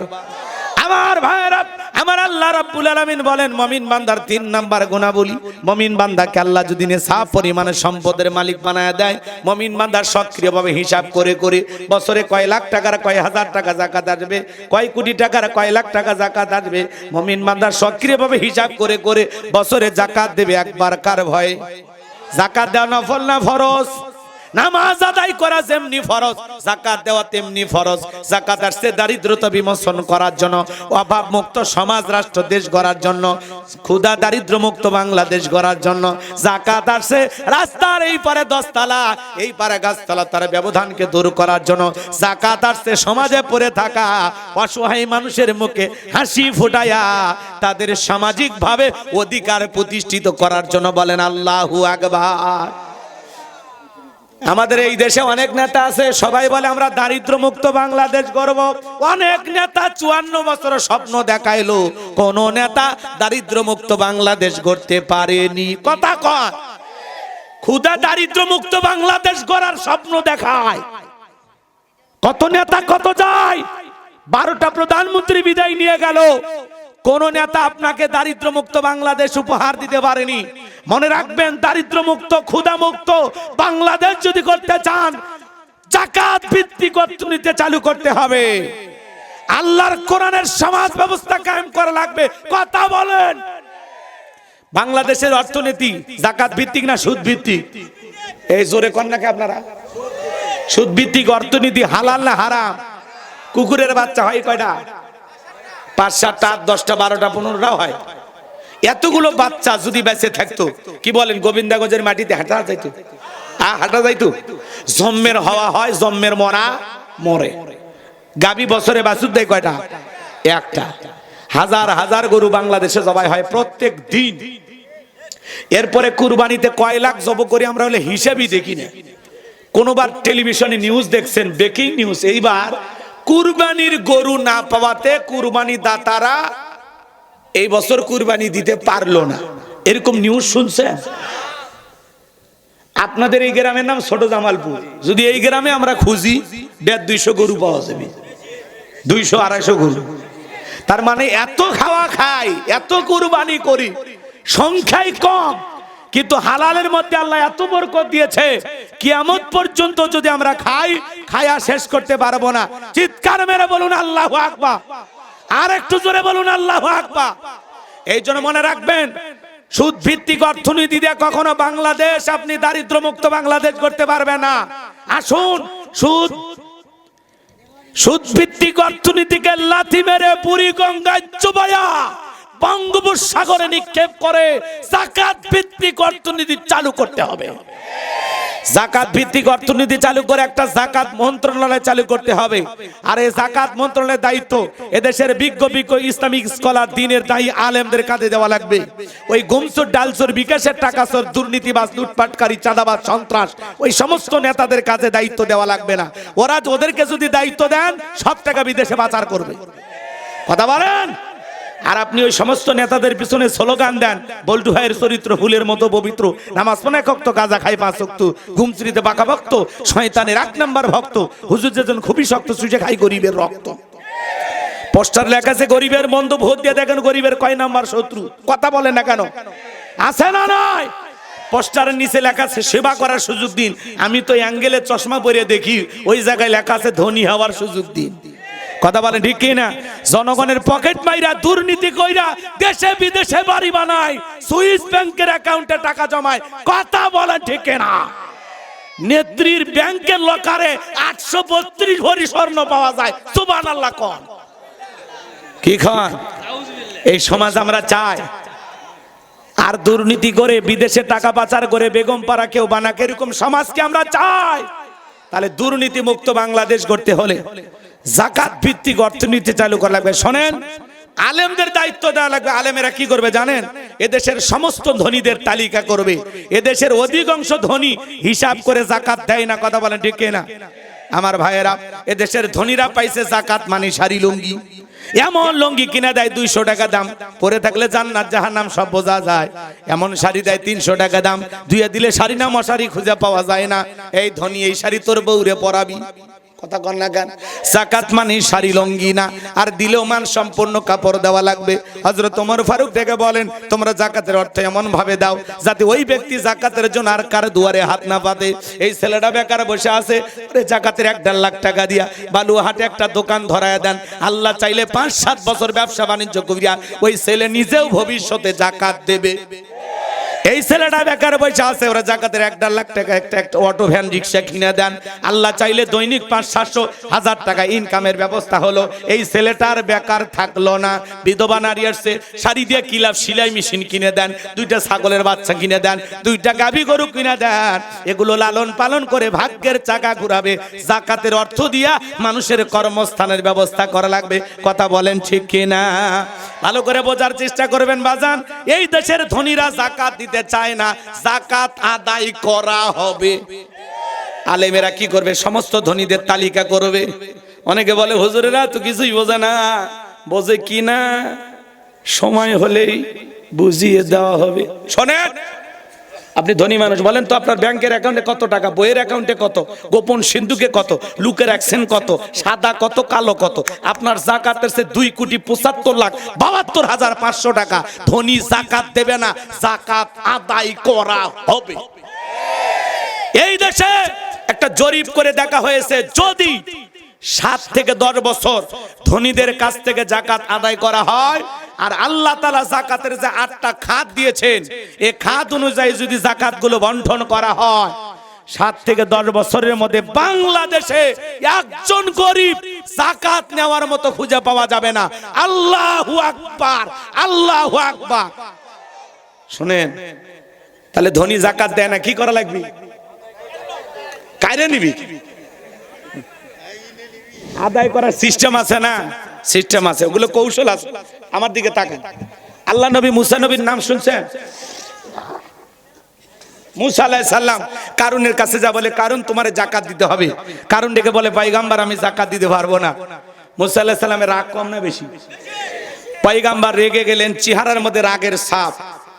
মুসা আলাইহিস সালাম এমন একজন নবী যে পয়গম্বর রেগে গেলে মাথার টুপি ভেদ করে চুল খাড়া হয়। আল্লাহু আকবার কর। যে পয়গাম্বার আজরাইলকে পর্যন্ত থাপ্পড় মারে, ফিরাউনের এক কিপ্টিকে এক ঘুষি মেরে দুনিয়া থেকে বিদায় করে দিয়েছে। আল্লাহু আকবার কর।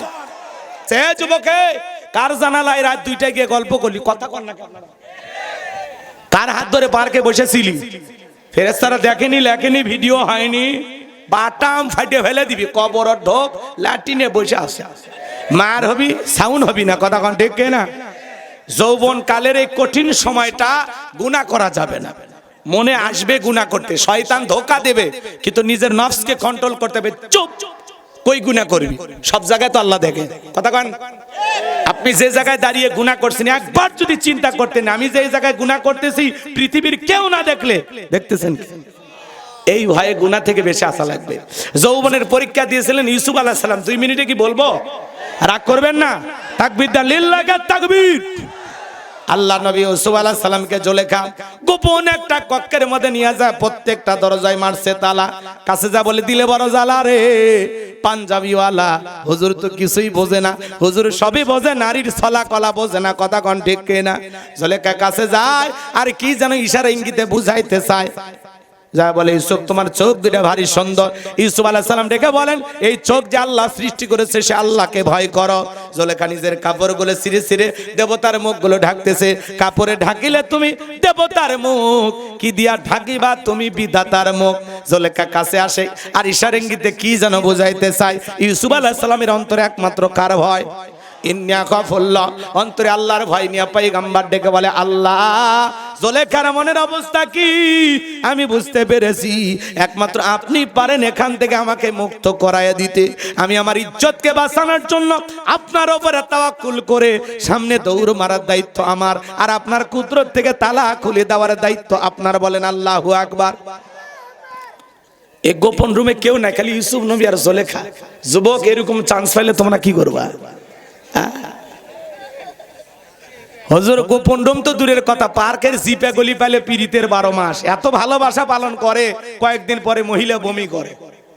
ছেলে আর পাত্তা দেয় না, বিবাহের দাবিতে ছেলের বাড়িতে এসে অনশন ধর্মঘাট করে। এ কথা কর না। মানুষ জিজ্ঞাসা করে, মা বাড়ি কই? কয় জামালপুর। তো তুমি এই জায়গায়? বলতেছে এই গোবিন্দাগঞ্জের বল্টু। কি করছে? কয় বলতে পারবো না। কি হয়েছে মা খুলে বলো। কয় মোবাইলে আমার সাথে 3 বছরের প্রেম। আর কি হয়েছে? আমরা স্বামী স্ত্রীর মতো হোটেলে। আর বলবো না, বুঝে নেন। তো এখন কি সমস্যা? আমার পেটে 3 মাস, আমি বল্টুর মা হতে চলেছি, বল্টুর সন্তানের মা। যা কই সবই বুঝে। রাগ করতেছেন আপনারা? এরকম বিবাহের দাবিতে আসে না নাই? আসে না নাই? আহা, কপাল পোড়া নারী।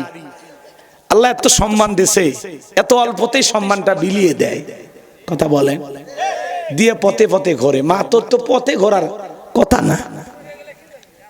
কথা বলেন, যেই নারী এই সাধারণ চুটকি একটু মোবাইলে 2-4 দিন কথা, এর মধ্যে প্রেম ভালোবাসা করে বাচ্চা বেটে নিয়ে আসছে, এটা কোন নারীর জাত? হ্যাঁ, আল্লাহ হেদায়েত দান করুক। এটা জোরে কোন আমিন। মা নিজেরই এত নিচে নামায়ও না। মা তোমার অনেক সম্মান, অনেক মর্যাদা। মা নিজের পর্দায় রাখো, আল্লাহর হুকুম মাইনা চলো। কত ছেলে আছে তোমার জন্য পাগল হয়ে যাবে। আল্লাহ মাবুদের হেদায়েত দান করেন। কষ্ট পাচ্ছেন আপনারা? ইউসুফ আলাইহিস সালাম আল্লাহর উপরে তাওয়াক্কুল করে নিজের ইজ্জত আর সম্মানকে বাঁচানোর জন্য সামনে দৌড় মেরেছেন। প্রত্যেকটা দরজার তালা আল্লাহর কুদরত থেকে খুলে গেছে। জুলেখা শেষ দরজায় পেছন থেকে মারছে থাবা। ইউসুফ নবী বলে, জামা ছিঁড়ে যায়, যাক ইজ্জত দেওয়া যাবে না। শেষ দরজায় জুলেখা তাকায় দেখে তার স্বামী আজিজ মিসর দাঁড়ায় আছে। কথা আছে, যেখানে বাঘের ভয় সেখানে রাত হয়। স্বামীকে দেখা মাত্র জুলেখা নেকা কানার অভিনয় শুরু করে দিল। কিছু কিছু মহিলা দেখেন না, কথা বলার আগে কান দিয়ে দেয়, দুনিয়াতে আমার কেউ নাই, কেউ নাতে বাঁচে আছো কৃষক আছে না নাই? কিছু কিছু মহিলা কথা বলার আগে কান দিয়ে দেয়। চোখে মনে হয় মোটর বসায় রাখছে, টিপ দেওয়া হয় না, চোখে পানি লাগাই থাকে, কান দিয়েই মামলা জিততে চায়। এমন ভাবে কান্নাকাটি করে, নাটক ড্রামা করে, মানুষ মনে করে নিষ্পাপ নিষ্কলঙ্ক জান্নাতি নারী, কিচ্ছুই বোঝে না। ভাজা মাছ উল্টা খাবার পারে না, আবার তলে তলে 12টা পুরুষ সামলায়। এ কথা কলে কি? যার বউ কথায় কথায় কাঁদবে বুঝবেন ওই বউয়ের ভিতরে ভেজাল আছে। হ্যাঁ, এত কান্দিস কে? বউ ধমক দেয়, চুপ, কাঁদবি না। ঘটনা কি হয়েছে কইলা ক। তোর ঘটনা শুনে যদি মনে হয় কাঁদা উচিত, স্বামী স্ত্রী একসাথে জামাত করে কাঁদা হবে। কথা ঠিক কিনা? একা কাঁদবি না, রাগ করতেছেন। এইবার জুলেখা নেকা কান্নার অভিনয় করে রেখে বলে, স্বামী ইউসুফকে ছেলের মতো দেখতাম, আজকে সুযোগ পায় আমার ইজ্জতের দিকে হাত বাড়াইছে, আরেকটু দেরি হয়ে গেল আমার সর্বনাশ হয়ে যেত। মিথ্যা দর্শনের অপবাদ দিয়া ইউসুফ আলাইহিস সালামকে জুলেখা 9.5 বছর জেলখানায় বন্দী করে রেখেছিল। আজকেও আলেমদেরকে দর্শনের অপবাদ দিয়া জেলখানায় বন্দী করবে যারা, এ যুগের ডিজিটাল জুলেখা তারা। আলেমেরা কোনোদিন ধর্ষণকারী হতে পারে না। কথা বলেন। এই জন্য যুবক, আয় তোর দুটা পা গাদে, এই দুইটা পা, এই দুইটা হাত তোর পায়ের উপরে রাখলাম, এদিকে আয়, আয় আয় আয় না, দুইটা পা তোর এই দুইটা হাত দিয়ে আমি ধরলাম, তোর দুটা পা ধরে বলে যাই, রে যুবক, পুলিশে ধরলে বাঁচবি, র্যাবে ধরলে বাঁচবি, কিন্তু কোন নারীর ছলনার ফাঁদে, মায়ার জালে, রূপের জালে, মিষ্টি কথার মায়ায় একবার যদি ফাঁসা যাও, ফান্দে পড়িয়া বগা কান্দে রে, সারা জীবন কেঁদেও ওই কালনাগিনীর বিষাক্ত সবল থেকে তোরা বাঁচতে পারবি না। ওরা যে এখন ছেলেদের ভালোবাসে না, ওরা এখন ছেলেদের মন নিয়ে ব্যবসা বাণিজ্য করে। আকাশের রংধনু যেরকম মুহূর্তে মুহূর্তে রং বদলায়, এখনকার নারীরা মুহূর্তে মুহূর্তে পুরুষ পাল্টায়। ওদের মনের মতি গতি বোঝা বড় দায়, ওরা যে কারে ভালোবাসে ওরা নিজেও জানে না। এই জন্য বিয়ের আগে অবৈধ প্রেম ভালোবাসার ফাঁদে পা দেওয়া যাবে না। আর বিয়ের পরে পরকিয়া নামের এই অভিশাপ থেকে নিজেকে বাঁচায় রাখা লাগবে। কথা বলেন। আজকে চরিত্র নষ্ট করার কি? এই যে মোবাইল। কথা কন। মোবাইলের ওজন কম, কিন্তু মোবাইলের মাধ্যমে পাপের ওজনটা অনেক বেশি। যুবক যুবতী তরুণ তরুণীরা একা একা জানালা দরজা লাগায় মোবাইলে উল্টা পাল্টা ভিডিও দেখুন, সেই কথা কয় না। আমি কি এক লাইন বলবো? রাগ করবেন না।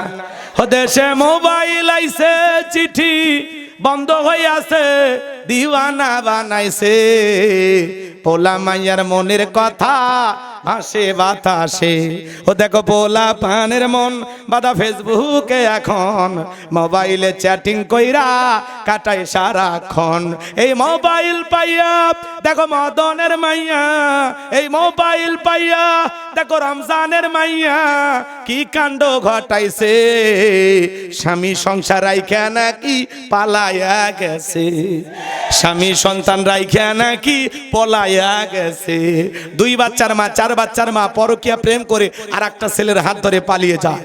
যে নারী স্বামী রেখে সন্তান রেখে আর একটা পর পুরুষের হাত ধরে পালিয়ে যায়, ওটা নারী জাতির কলঙ্ক, পাশানি, ডাইনি, কালনাগিনী, রাক্ষসী মহিলা, পুরুষের জীবন খাওয়ার জন্য আসছে।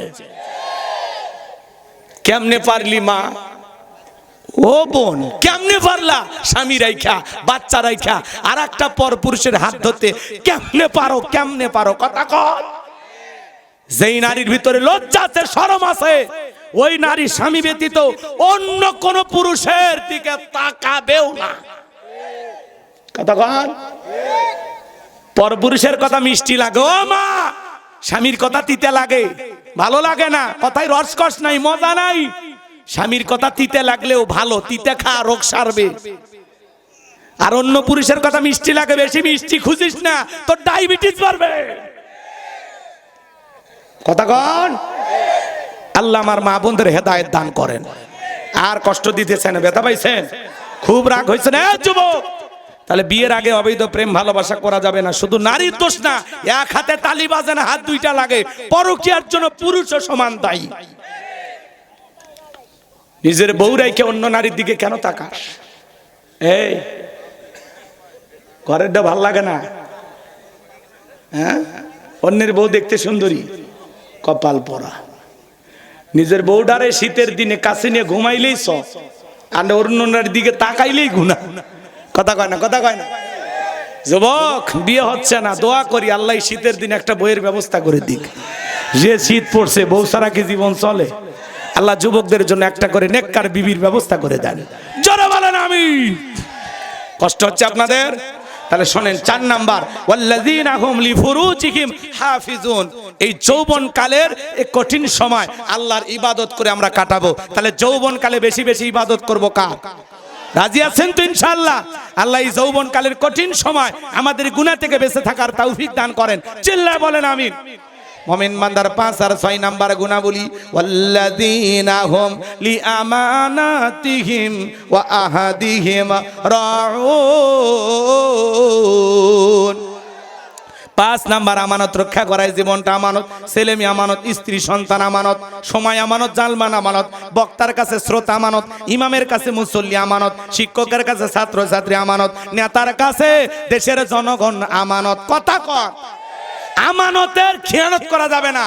আজকে রক্ষক হয়ে গেছে ভক্ষক। এই যে আমাদের বোন জুলাই যোদ্ধা সুরভি, কি নাম? তাহমিনা শিরোভি, নাম শোনেননি? ওই বোনটাকে 50 লক্ষ টাকা না 50 কোটি টাকার চাঁদাবাজির মামলা দিয়ে গ্রেফতার করা হয়েছে। এই জুলাই যুদ্ধে ফ্যাসিস্টদের বিদায় করার জন্য, দেওয়ার জন্য যারা সামনে থেকে প্রথম লাইনের প্রথম সারিতে যারা আন্দোলন করেছেন, আজকে তাদেরকে ধরে ধরে মিথ্যা মামলা দেওয়া হচ্ছে। কথা বলে ঠিক কিনা? এই 17 বছরের এই তরুণ এই যুবতী বোনকে ধরে রিমান্ডে নেওয়া হয়েছিল। সারা দেশ থেকে আন্দোলন আর তীব্র প্রতিবাদ করার কারণে আমার এই বোনটাকে আজকে রাতের বেলায় ছেড়ে দেওয়া হয়েছে। সে তার মাকে বুকের সঙ্গে জড়ায় কান্নাকাটি করতেছে। যতটুকু আমরা শুনতে পারলাম, এক সাংবাদিক নাকি একটা পুলিশ, সে তাকে কুপ্রস্তাব দিয়েছিল যে আমি তোমার সাথে রাত কাটাইতে চাই, তোমার একটু আদর করতে চাই। আমার এই বোন তার কুপ্রস্তাবে রাজি না হওয়ার কারণে মিথ্যা মামলা দিয়ে এই জুলাই যোদ্ধা এই সাহসী বোনকে জেলখানায় বন্দী করা হয়েছে, রিমান্ডের নামে তামাশা করা হয়েছে। আমরা বলতে চাই, আমার এই বোনের মামলার সাথে যারা জড়িত প্রত্যেকটার বিচার করতে হবে। কথা বলেন ঠিক কিনা? আজকে যারা জুলাই নেতৃত্ব দিয়েছে তাদেরকে টার্গেট করা হচ্ছে। এ কথা বলেন নাকি আপনারা?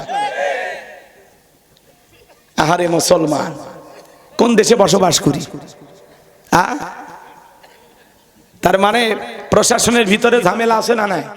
এই যে মোবাইল ব্যবসায়ীরা আন্দোলন করছে, দেখছেন? একটা ছোট্ট বাচ্চাকে বাবা বুকের সঙ্গে জড়ায় নিছে, আর পুলিশের ভাইয়েরা কি করতেছে? ঠ্যাং ধরে তুলে নিয়েছে, টেনে হেসড়ে নিয়ে যাচ্ছে, আর মেয়েটা আতঙ্কে চিৎকার মারতেছে, এই মানবরূপী পুলিশ, এই ছোট্ট বাচ্চার মুখের দিকে তাকায়াও, ওর বাবার সাথে আচরণ করতে কেমনে পারলি তোরা? বাংলাদেশের কিছু কিছু পুলিশের ভিতরে কোনো মনুষ্যত্ববোধ নাই।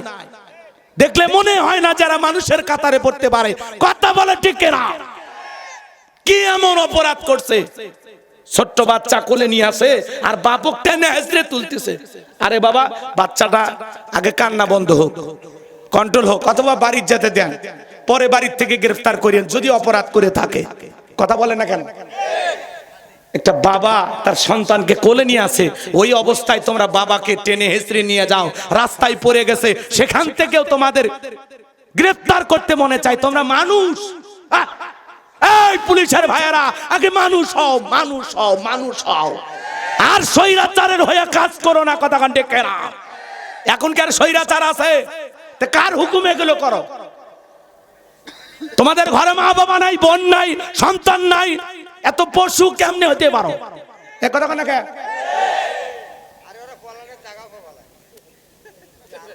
আল্লাহর গজব পড়বে, এই ধরনের কাজ করবেন না। মাঝে মাঝে আমরা দেখতেছি প্রশাসনের ভাইয়েরা এখনো সে আগের ভূমিকা পালন করতেছে। কেন রে ভাই, কি হয়েছে আপনাদের? একটু ধৈর্য ধারণ করেন। আপনারা পুলিশ, আপনারা তো মানুষ। একটা ছেলে আন্দোলন করতে গেছে, বাচ্চা কোলে আছে, আপাতত ছেড়ে দেন, বাচ্চা সহ বাচ্চারে টানতেছেন, কি হয়েছে? একটা কুকুরও কুকুরের সাথে এমন আচরণ করতে পারে না। কথা বলে ঠিক কিনা? আপনারা মানুষ হয়ে যা শুরু করছেন, অপরাধীকে ধরেন, কিন্তু এমন পরিবেশে ধরেন না যাতে ওই বাচ্চাটা আহত হয়, আঘাত পায়, কষ্ট পায়। অপরাধ করলে বাপ করছে, ওই মাসুম বাচ্চা কোনো অপরাধ করছে? ওই বাচ্চাটা যে চিৎকার মেরে কান্নাকাটি করতেছে, ও পুলিশের ভাইয়েরা, তোমাদের অন্তর গলে না? তোমাদের ঘরে কি এরকম বাচ্চা নাই? কি দায়িত্ব পালন করতে আসো? কি ফাঁসির আসামি নাকি বাংলাদেশের সবচেয়ে বড় জঙ্গি অপরাধী? কি ধরতে আসছে? অপরাধ করছে, আসতে যা ধরো, ধরারও কৌশল আছে। আপনার প্রশাসনে চাকরি করেন, আপনাদের বুদ্ধি কম। এখন এই কথাগুলো বললে আমাদের উপরে দেখবেন বাঁকা চোখে তাকায় থাকবে। কথা কন, আরে থাক না ভাই, কয়দিন বাঁচবো, হঠাৎ করে একদিন চলে গেলেই মিটে যায় নাকি কন? রাগ করতেছেন আপনারা, এরপরে প্রতিবাদ করতে হবে, এটা এক ধরনের জুলুম। কথা বলেন, ব্যবসায়ীরা আন্দোলন করবে, করতেই পারে, আপনি কেন জুলুম করবেন? ওই মহিলা তার স্বামীকে বাঁচানোর জন্য পুলিশের গাড়ির সামনে গেছে, বাচ্চা সহ এইভাবে টানা হেঁচড়া করলেন। এটা তো মানুষ এ সমাজে ভালো কিছু উপহার দিচ্ছে না। এই ধরনের ভিডিও বার্তা মানুষকে ভাবায়, চিন্তা করায়। কথা বলেন ঠিক কিনা ভাই? আল্লাহর হস্তে, আল্লাহর হস্তে একটু শান্ত হন, ধৈর্য ধারণ করেন, দায়িত্ববোধের জায়গা থেকে কাজ করেন। বিবেকের বিরুদ্ধে কাজ হয় এমন কাজ আল্লাহর হস্তে কইরেন না। নিষ্পাপ মানুষকে জুলুম কইরেন না, অন্যায় অপরাধীদেরকে শাস্তি দেন। কিন্তু এই দেশের আর একজন নিরপরাধ মানুষকেও আপনাদের ফাঁদে ফেলবেন না। আল্লাহর হস্তে থেমে যান। আল্লাহ যেন এই দেশের প্রশাসনের ভাইদেরকে হেদায়েত দান করেন, জনগণের পালস বোঝার তৌফিক দান করেন। জোরে কোন আমিন। কষ্ট হচ্ছে ভাই, বসেন, লাফাচ্ছেন কেন? তাহলে 5 নাম্বার আমানত রক্ষা করা, আজকে রক্ষক হয়ে যাচ্ছে ভক্ষক। ভালো মানুষের নামে মামলা দেয় না, খারাপ মানুষের ধরে নিয়ে যায় গাঁজা মদ সামনে দিয়ে কয় গাঁজা ব্যবসায়ী। এ কথা কয় না কে? হুজুরক ধরে নিয়ে যায় জিহাদি বই দিয়ে কয় জঙ্গি হুজুর। এই জিহাদ কি জায়েজ নাই? জিহাদ আল্লাহর ফরজ একটা বিধান। কথা কি বুঝতে পারতেছেন? এখন জঙ্গি নাই তো আলহামদুলিল্লাহ, এখন সামনে আবার শুরু হবে কিনা আল্লাহ ছাড়া কেউ জানে না। রাগ করতেছেন মনে হয়? একটা রাষ্ট্র ক্ষমতার টিকে থাকার জন্য নানান ইস্যু তৈরি করতে পারে, জঙ্গির নাটক, আগুন দিয়ে নাটক, নানান ধরনের ইস্যুর পর ইস্যু তৈরি করবে, আর ক্ষমতার 5 বছর চলে যাবে। কি করলো না করলো এটা আপনার চোখেও পড়বি না। এটা হলো রাষ্ট্রের ক্ষমতার টিকে থাকার একটা কৌশল। কথা কি বলছেন? ছাগল কাণ্ড, জায়েদ কান কাণ্ড, লাফানো কাণ্ড, পরিমন্ডির কাণ্ড, এলে দিয়ে আপনাকে ভুলে থুলি। কথা কি বুঝতে পেরেছেন? আল্লাহ যেন আমাদের হেদায়েত দান করেন। তাহলে জুলাই যুদ্ধ যারা করেছেন তাদের উপরে জুলুম হবে, এটা আমরা চাই না। যদি সত্যি কেউ অপরাধ করে সেটা প্রমাণ আগে করেন যে এই অপরাধ করছে, এই অপরাধের কারণে ধরা হয়েছে। ও অপরাধ প্রমাণই হয়নি, তদন্ত ছাড়াই জেলে টানে নিয়ে যান। কেন রে ভাই? আগে তদন্ত করে রিপোর্ট দেখেন আগে সত্যি অপরাধ করছে কি। আল্লাহ প্রশাসনের ভাইদেরকে হেদায়েত দান করেন। এটা জোরে বলেন আমিন। 2026 সালের অঙ্গীকার, পুলিশ হবে জনতার, প্রশাসন হবে জনগণের বন্ধু। কথা ডেকে না, এই জনগণের ট্যাক্সের টাকায় আপনাদের বেতন হয়। দয়া করে জনগণের উপরে জুলুম করবেন না। কথা কন, তাহলে কিন্তু আল্লাহ সহ্য করবে না। হ্যাঁ, আল্লাহ হেদায়েত দান করেন। কি বলছিলাম? 5 নাম্বার আমানত রক্ষা করা। 6 নাম্বার ওয়াদা প্রতিশ্রুতি রক্ষা করা। মুমিন মুখে যা বলে অন্তরে তা বিশ্বাস করে, কাজে তা বাস্তবায়ন করে। মুমিন কোনদিন প্রতিশ্রুতি ভঙ্গকারী হতে পারে না। কথায় কাজে ঠিক মুমিন সঠিক। সামনে ওয়াদা দেওয়ার অনেক নেতা আসবি, প্রতিশ্রুতি দিবি, কথা কর না কেন? কিন্তু ওয়াদার সাথে কাজের মিল থাকা লাগবে। কথা কর না কে আপনারা? হ্যাঁ, সামনে অনেক প্রতিশ্রুতি দেবে আপনাকে, কিন্তু আমরা বলতে চাই আপনি যে ওয়াদা দিবেন ওয়াদা অনুযায়ী কাজ করবেন। মুমিন মুখে যা বলে অন্তরে তা বিশ্বাস করে, কাজে তা বাস্তবায়ন করে। মুমিন কোনদিন প্রতিশ্রুতি ভঙ্গকারী হতে পারে? তাহলে 6 নাম্বার ওয়াদা ঠিক রাখা লাগবে। 7 নাম্বার হলো ওয়াল্লাযীনা হুম আলা সালাওয়াতিহিম ইউহাফিজুন, যারা যত্ন সহকারে সালাত আদায় করে। আল্লাহ 1 নাম্বার সালাত দিয়ে শুরু করলেন, 7 নাম্বার সালাত দিয়ে শেষ করলেন। তাহলে সালাতের গুরুত্ব সবচেয়ে কম না বেশি? যে ব্যক্তি আসর পরে মাগরিব পর্যন্ত মসজিদে মন টাঙানো থাকে, মাগরিব পরে এশা পর্যন্ত মসজিদে মন টাঙানো থাকে, যে যত্ন সহকারে সালাত আদায় করে, শুধু একা নামাজ পড়লে হবে না, ছেলেটারেও মসজিদে নিয়ে যাওয়ার দরকার আছে। বল বাবা, তারা ছেলের হাত ধরে মসজিদে নিয়ে যাবে যারা। কথা বলেন, ছোট ছোট বাচ্চাদেরকে মসজিদমুখী বানাবেন। আজকের শিশু আগামীর বাংলাদেশ। আমাদের ভবিষ্যৎ প্রজন্ম যদি নামাজি হয়, ভালো না খারাপ, মসজিদের দেয়ালে রেখে রাখবেন। ছোট্ট বাচ্চা মসজিদে আসলে চকলেট দেওয়া হয়। ধনী মানুষ যারা আছেন 2-4 বক্স চকলেট কিনে দিবেন। ছোট বাচ্চা এতে নামাজের প্রতি আগ্রহ আরো বেশি হবে। 40 দিন যে বাচ্চারা জামাতের সহিত নামাজ আদায় করবে, 40 দিন পরে ওই বাচ্চাদেরকে গিফট দিবেন সাইকেল, স্কুল ব্যাগ। তাহলে কি হলো? ছোট ছোট বাচ্চারা মসজিদে যাবে। কথা কয় না?